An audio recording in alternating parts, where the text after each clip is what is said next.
Well, hello, DeKalb County.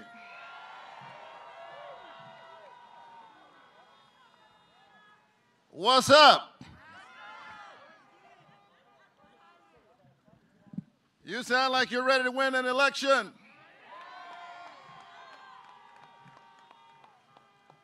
Before I go any further, let's hear it for my brother from another mother, John Ossoff.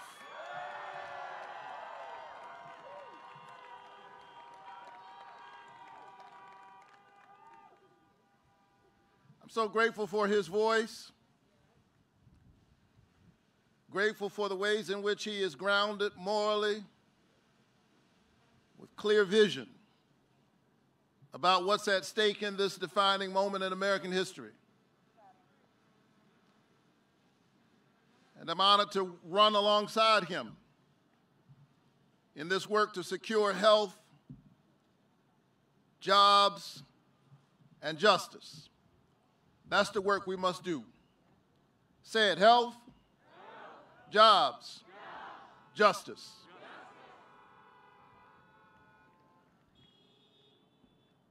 I'm Raphael Warnock.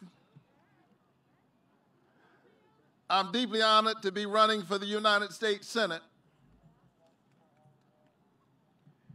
And it is really amazing when I think about the arc of my own story and its connection to the arc of the American story. I was born and raised in public housing, one of 12 children in my family. I'm number 11 out of 12. Clearly, my folks read that text in the Bible that says, be fruitful and multiply. They took it rather seriously. I'm number 11 out of 12. I'm the first graduate of a four-year college in my immediate family.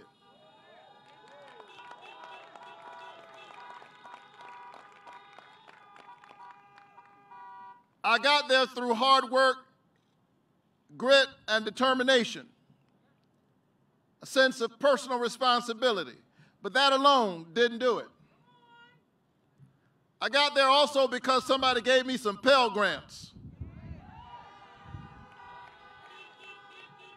That's good federal public policy. Somebody gave me some low-interest student loans. In other words, somebody gave me a path to pursue the American dream. I was raised in Savannah. My father's from Scriven County. It's spelled with an E, but it's pronounced Scriven. That's how you know if you're really from there, Scriven County and Burke County. My mother is from Waycross, Georgia. You know where that is?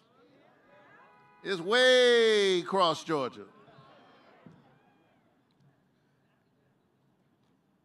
And as a black teenager growing up in the 1950s, she grew up picking somebody else's tobacco, somebody else's cotton. But because we live in America, because we are busy and engaged in the work of building a more perfect union, last week the 82-year-old hands that used to pick somebody else's cotton was able to pick her youngest son to be a United States Senator from the great state of Georgia. Only in America is my story even possible. And so I'm honored in this moment. And I'm focused on the work that we must do together. Because there are folk who are engaged in division, in the politics of division and distraction. Folks who have no vision engage in division. They do not know how to lead us, and so they try to divide us. And it's our job right now to stand up and reclaim our belief in the American promise, e pluribus unum, out of many, one. We are one Georgia. We are one America. We are one people. And come January 5th, the people of Georgia are coming to get their seats back. Are you ready to win this election?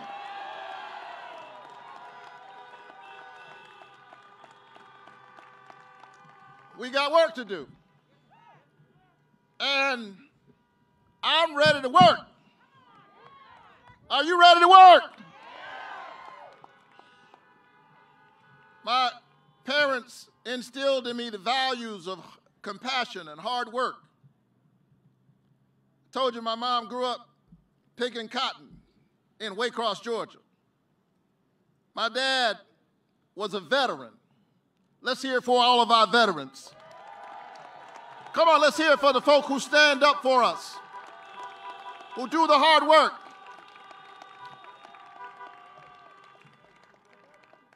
But we got to do more than cheer for our veterans. We got to make sure that when they come back home, we act like we remember what they did when they were away. They shouldn't have to fight just to get health care. They should not have to wait weeks and months just to get an appointment at the VA. We got to stand up for our veterans. Let's hear for them one more time.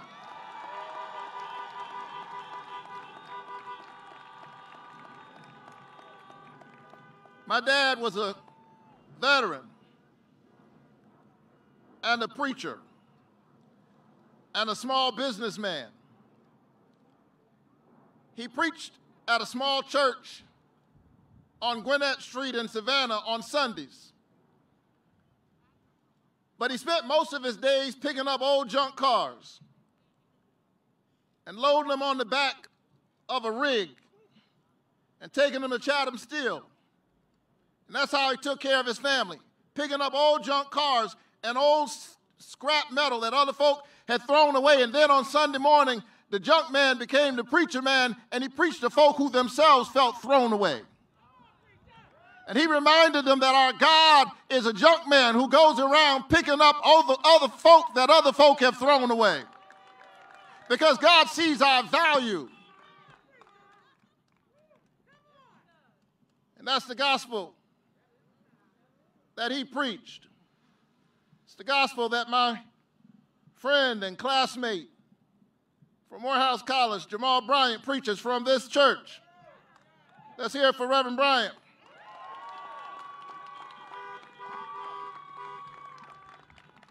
That's the work we must do together. So my dad would wake me up every morning, 6 o'clock. And he'd say, son, get up, get dressed, put your shoes on, get ready. He didn't care what day of the week it was. Could have been Saturday or Sunday, school year or summertime. Get up, get dressed, put your shoes on, get ready. One day I asked him, get ready for what? He said, I don't know, I'll figure that out later. Just put your shoes on, get ready. He believed that you should be ready, come what may. Now, that was irritating when I was 7 years old and 10 years old and 12 years old and 14 years old. But now that I'm standing here on this stage in this defining moment in American history, I'm glad my dad woke me up every morning and didn't let me sleep too late, because I want you to know that I'm ready. I'm ready to be a United States Senator from the great state of Georgia. I'm ready to stand up for health care, because I believe that health care is a human right.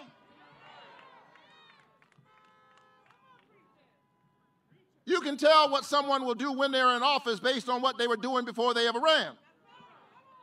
I'm not saying that I believe that health care is a human right because I'm running.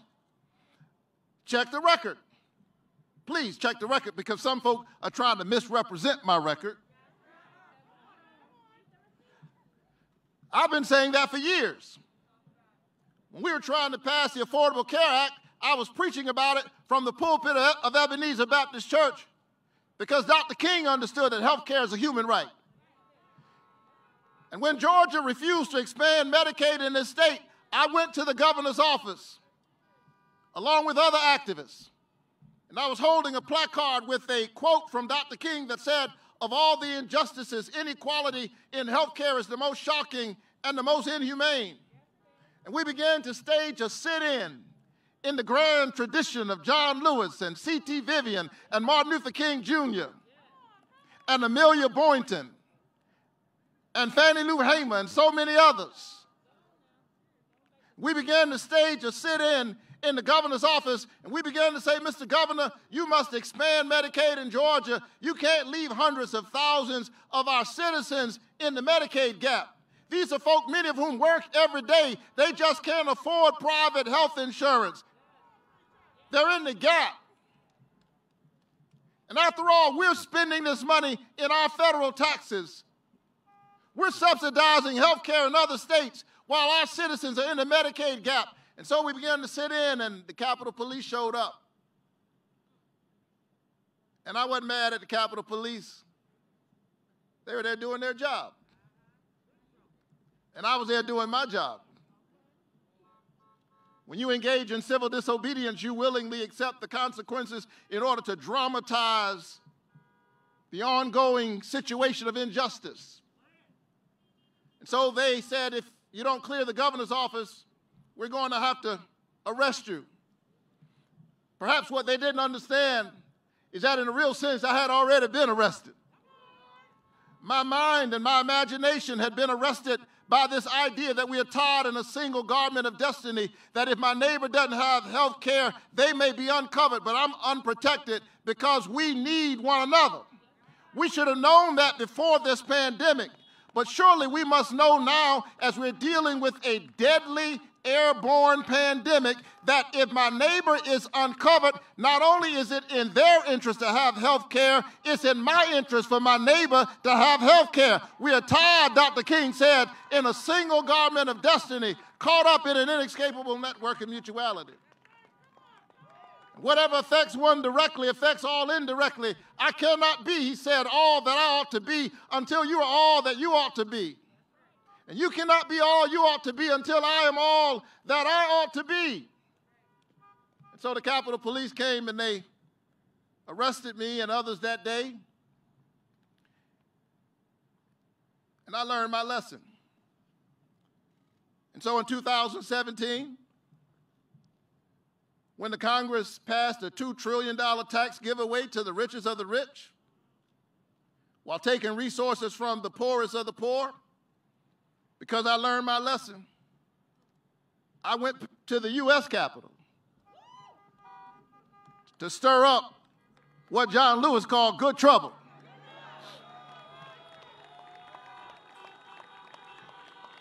And I began to say to the elected officials that a budget is not just a fiscal document, it's a moral document. Show me a nation's budget and I will show you your values. Show me your budget and I'll show you who you think counts and who doesn't, who matters and who does not matter. And if this budget were an EKG, it would suggest that America has a heart problem.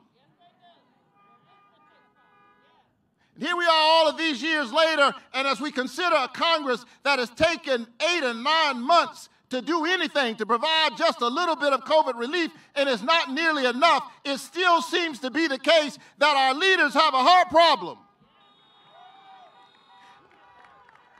And when you go to the polls on January 5th, you will perform moral surgery on a nation in need of heart repair.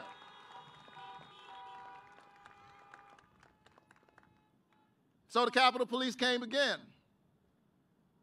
So I stood in the rotunda of the Capitol, and they said, we're going to give you 3 warnings, after which we will have to arrest you. You know what happened. I kept stirring up some good trouble. And they came and carted us away. I'm not mad at them. I hope they're not mad at me. They were doing their job. I was doing my job. And they took me away. I should have written down their names, because in a few weeks, I got a feeling I'm going to meet them again.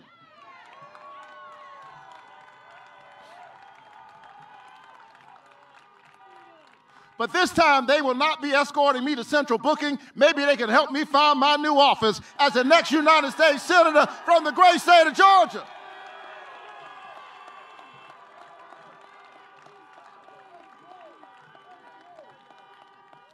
I want to go back to the Capitol where I can translate my activism and agitation into legislation, my protest into public policy. I want to go to the well of the Senate where I can argue on the Senate floor that health care is a human right, that we must strengthen the Affordable Care Act, that we must stand up for those with pre-existing conditions. We are America, the greatest nation on the planet. We need to stand up in our greatness in this moment.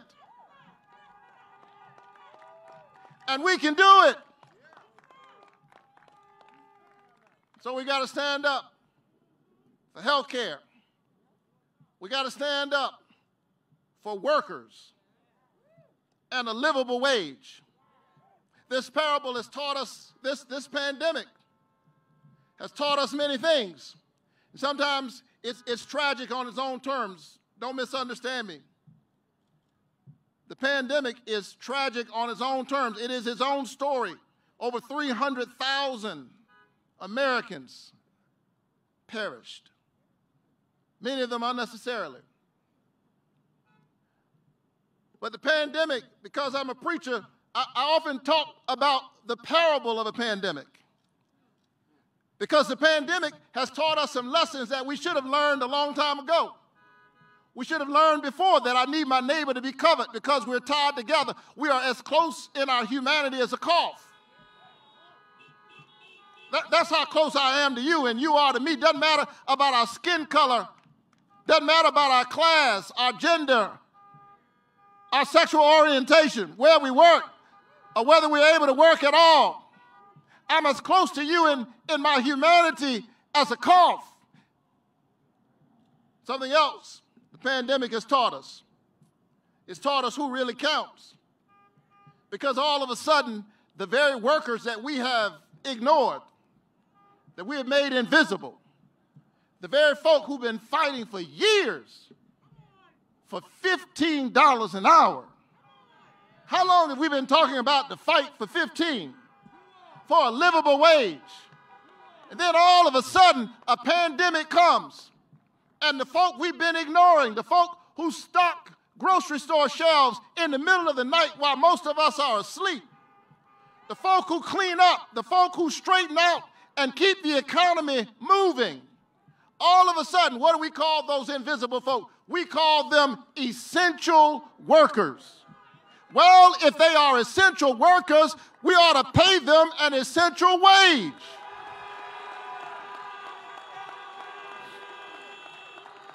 We ought to provide essential benefits. So that's the work we must do. While we're pushing our way through this pandemic, we ought to begin to think even now, not simply about how we survive this pandemic, but how we thrive. Because we're America. We do big things. We do things that other folk think are impossible. We ought to be investing in infrastructure right now. We need a major infrastructure investment in this country to repair our roads and our bridges, high-speed rail, broadband in our rural areas where you drive through rural areas of Georgia. Have you noticed? And your phone call drops because there's not enough broadband. Did you know you can't even farm efficiently if you can't get on the internet? So we ought to invest in the infrastructure, in green infrastructure and green energy jobs, provide short-term jobs, short-term relief for the economy, jobs with a livable wage, and then position the American economy to lead into the 21st century. And that's work we can do. We can do it together. But you need United States senators who are focused on the people and not focused on themselves.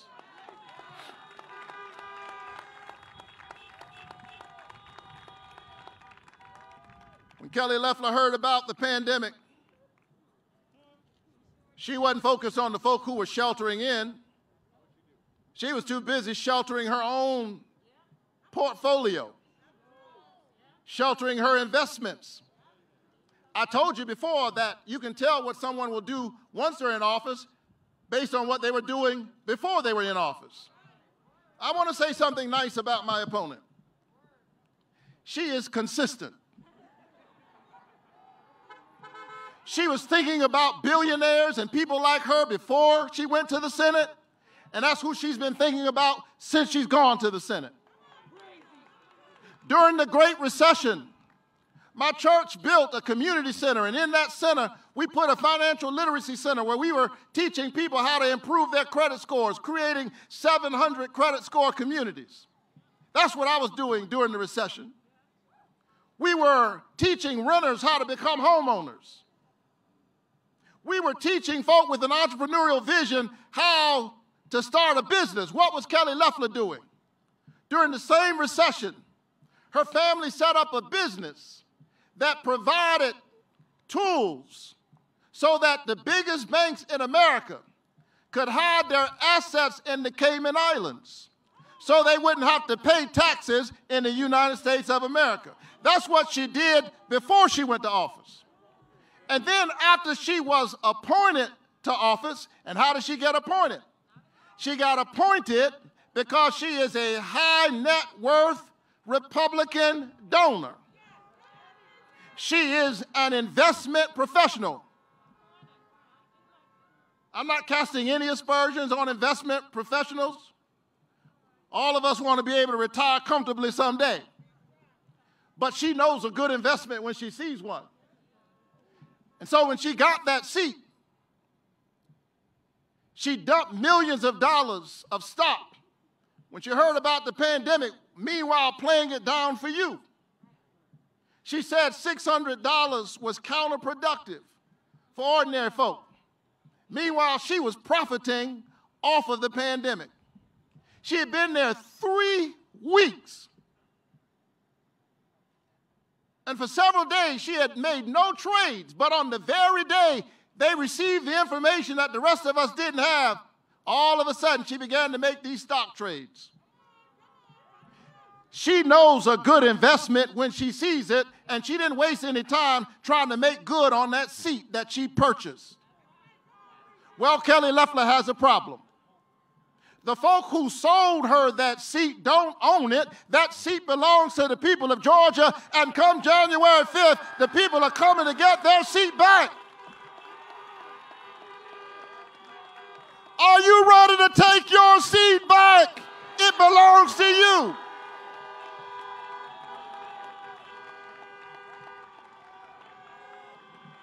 That's your seat. Since I'm at church, you know, let's do like we do in church. Tell your neighbor, that's your seat. I had to do that one time, you know. Come get your seat back. And let's stand together in this moment. Don't let folk divide us by the superficial differences that at the end of the day don't make a difference. Let's stand together. The problems are too big to be divided. We don't have time for United States Senate senators. We don't have time for senators who sit down with known white supremacists. We don't have time for folk who engage QAnon conspiracy theories rife with anti-Semitism and racism.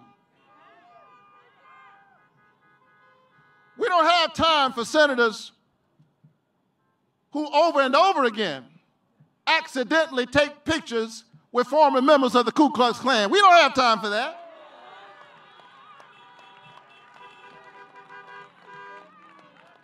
The times are too serious. The problems are too big. And I want to be fair to Senator Loeffler. I don't know why her friends are QAnon conspiracy theorists and former members of the Ku Klux Klan and white supremacists. I don't know. But my mama's from Waycross, Georgia. She used to tell me that birds of a feather stick together. She should ask herself why these people are so attracted to her and to her message. She should ask herself that.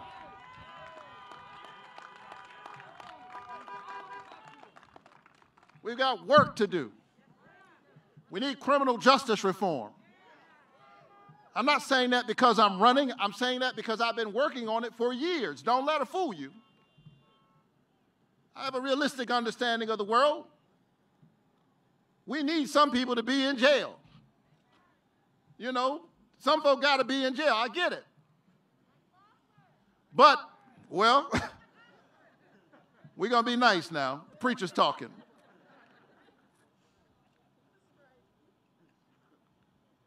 But I've been working on criminal justice reform for years. My church has been expunging criminal arrest records. We were the first in Georgia to do it. We were the first place in Georgia where you could go to one place, one-stop shop, and get your criminal arrest record expunged. And why were we doing that? Because there are folk all over DeKalb County and Fulton County, all across this state, who've never been convicted of anything. They have, hear me, an arrest record.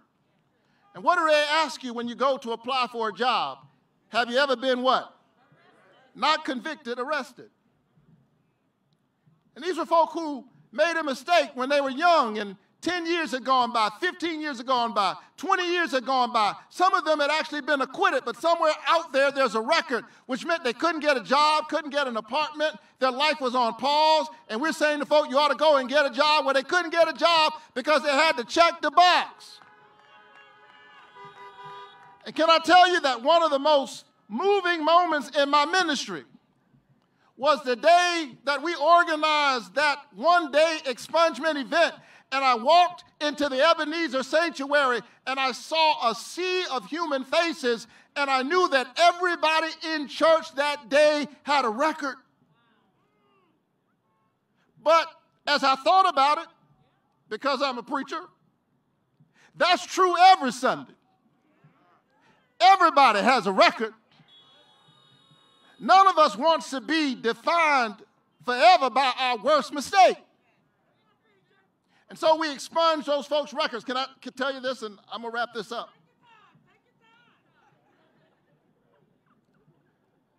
So we expunged dozens of records that day, and as we got better at it, a couple hundred the next day, next time, then we connected with our friends at the temple, the oldest Jewish congregation in the city. We did it again, and now others are doing it. And one day I was in the barbershop. This is why I know y'all are starting to fall asleep. Nobody even looked at me funny. I was in the barbershop, but I really was in the barbershop. And I was trying to get out of the barbershop, and this man walked up to me. And he said, Reb, you had a great event that day. I said, thank you. I said, what event? He said, the expungement event. I thought he was just congratulating me for having done the event. He said, Reb, no, I see you don't understand. I said, what? He said, you expunged my record that day. He was well-dressed, middle-aged man, lived up to our perceptions, the politics of respectability. But he had made a mistake 20 years ago, and his life had been on pause. But he said, because you cleared my record, I was able to get a better job. My income has improved. My quality of life has improved. My family has improved because somebody gave me a chance. We've got to replicate that work all over this state and all over the country because the United States of America is 5% of the world, and we warehouse 25% of the world's prisoners. Much of that driven by the so-called war on drugs is really a war on black and brown communities. And now we're seeing this terrible opioid epidemic driven by the biggest drug pushers in the country, too many of our pharmaceutical companies. And what we've got to do now is not get angry, not engage in the politics of division, but build a multiracial, multi-generational coalition of conscience that will stand up in this defining American moment, recognize that too many of our children are self-medicating, and we ought to address the systemic issues that lead to the sickness. Are you ready?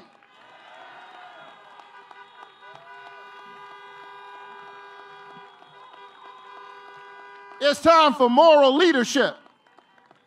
We've got too many professional politicians who are so focused on the next election, they're not thinking about the next generation. And so as I close, and nobody believes a Baptist preacher when he says, as I close, but as I close, I'm thinking about my dad, the Reverend Jonathan Warnock. God bless his memory.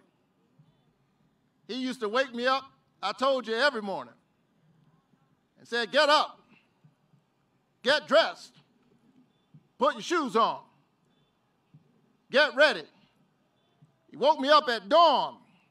And the thing about dawn is it's morning, but it's still dark. It's dark, but morning is on the way. And I want you to know, DeKalb County, that morning is on the way. Hold on for just a little while longer. Don't get discouraged. Don't give up. Don't give in. Stay in the fight. Get up. Get dressed. Put your shoes on. Get ready. Call your neighbor and tell them to get ready. Call your friends and tell them to get ready. Get ready for what? Get ready to vote. Stand together and fight together and pray together and stay together until we win affordable health care, until we have a livable wage, and until every child has a chance. Get up, get dressed, put your shoes on, get ready. Come January 5th, we will win.